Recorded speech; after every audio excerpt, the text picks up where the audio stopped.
Today we're going to be talking about how to get lean for summer, and I'm going to be giving you 5 simple steps to get lean for summer that I use myself and I use for all the clients that I work with. Okay, so first and foremost, we're going to be diving into nutrition, okay, which is the most important of them all. And of course, nutrition plays a massive part when it comes to getting that lean summer body that you're after. And you've more than likely heard of a calorie deficit more times than you'd actually like. But if your goal is fat loss, which of course it is if you're looking to get lean for summer, then you simply have to be in a calorie deficit to lose fat and get leaner. You can spend hours and hours in the gym 7 days a week if you have the time and energy, but it's just not sustainable. And the majority of people will not be able to do this because they have a life. And even if you do train your ass off every week, but you're still eating more calories than you're actually burning, it will literally feel like you're spinning your wheels and getting nowhere fast. You will not achieve that lean body that way. So always nail your nutrition first. Then, of course, working out will contribute to the overall energy expenditure, helping you speed up the fat loss process. Now, if you would consider yourself lean or skinny already, but you have areas of stubborn fat, maybe around your stomach, your hips, your lower back, which are quite common areas for most people, then I would suggest starting off still, even in a slight calorie deficit of about 200 to 300 calories. This is usually just below your maintenance calories. Okay, you don't want to go too much because you end up at the risk of falling away to nothing if you're already skinny, or losing too much muscle if you have muscle to lose.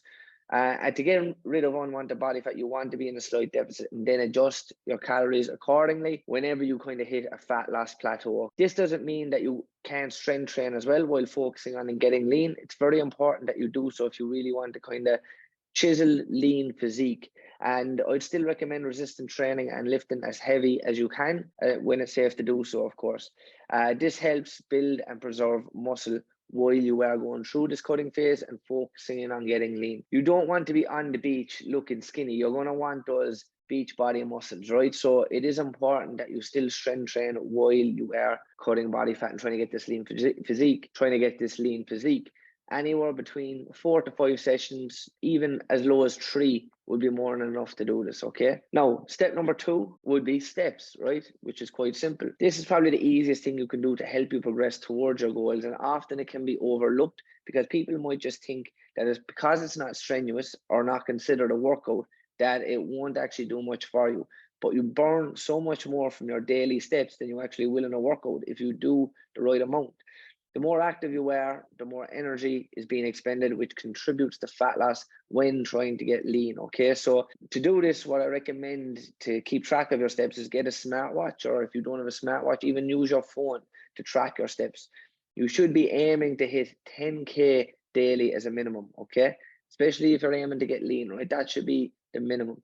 If you don't get that much already, then that should be your new goal. If you do already hit 10K, increase it. Okay, challenge yourself a little bit more as the weeks go on anyway, and you are trying to cut more and get this lean chisel physique, then you will be increasing your step target. This again will help speed up the fat loss process, as the aim should be to have that lean body ready just in time for summer. Okay, point number 3 would be to stick to one program while you're doing this cut. Whether you bought a training plan before or you made one up yourself, please just do this one for at least 8 to 12 weeks without switching it up. Stick to a program, okay? Whatever you do on Monday, do the same workout for the next 12 Mondays. Whatever you did on Tuesday, do the same for the next 12 Tuesdays, okay? And so on. You get the idea. Of course, you can increase volume and intensity more so as you work through it, but sticking to the same lifts is the best way of measuring and monitoring your progress. Okay, what gets measured gets improved.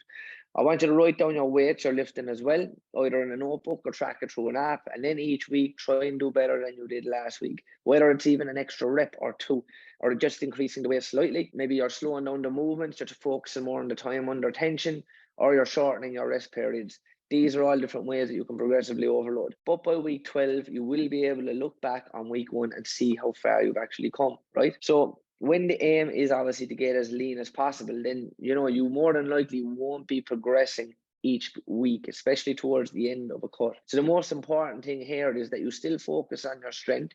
You still try and maintain your strength and what muscle that you have, okay? It's very, very important you don't just start doing higher reps and lower weight. Still train as heavy as you possibly can, okay? And then once you are happy and you've achieved the physique that you're after, you can gradually begin to bring your calories back up and focus more so on building muscle, because that lean body now you've achieved is optimized for muscle building. Step number 4 would be sleep. So don't just get 6 to 8 hours of sleep, get 6 to 8 of good quality sleep, okay? This doesn't only help with your fitness and physique goals, but it also massively improves your mood and your energy.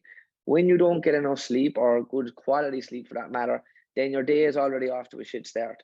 You're tired, your mood will be low, and this carries over to your work and how you show up around people. You might not be the happiest or most fun person to be around, or your motivation to do anything is low, and you probably just want to do the bare minimum through that day. And this affects your physique and your fitness goals, right? Number 1 would be because you won't want to work out or maybe even go for a walk after work. And even if you do drag yourself to the gym, the energy that you put into the workout won't be sufficient enough to actually help you progress, okay? Or actually change your physique. Reason number 2 would be when you are tired, your hunger hormones are a bit all over the place. You know, ghrelin and leptin are way more active, and you're looking for that sugar rush to get you through that, midday slump, we'll call it. And, you might reach for some biscuits or chocolate or a sugary drink, whatever it may be, usually something that's processed to get you through the next few hours. Then after work, you come home, and the last thing you want to do is make it dinner, because you're getting that sugar crash again, and you end up picking more processed foods that are in the cupboard. And, you eat that, and then 30 minutes later, you're hungry again after snacking on shitty food. So all of these foods then are more than likely high in calories, possibly tipping you out of your calorie deficit and into a calorie surplus. This has then obviously cancelled out what you've done throughout that day. You're already in a surplus, then you're having a can of Monster to give you another boost maybe before you go to the gym. Then you're wired before bed and you find it hard to sleep, and then it becomes a vicious cycle, right? Moral of the story is you make better decisions with your food when you have a good night's sleep and you can think clearly. You'll even work better, you'll be nicer, and a happier person to be around. The last one would be just to be consistent, okay? And I know that sounds simple, but consistency is key when it comes to achieving any goal, okay? And all these steps are doable for anyone and everyone. No one said you have to be perfect with them either, but you do need to be consistent if you want to see results, okay? If you fall off track and miss a few days in the gym or counting your calories, it's not a big deal. So don't just throw in the towel and give up because you went out on a Saturday or you're hungover and maybe you didn't do anything productive on the Sunday. Just get back on it on Monday, okay?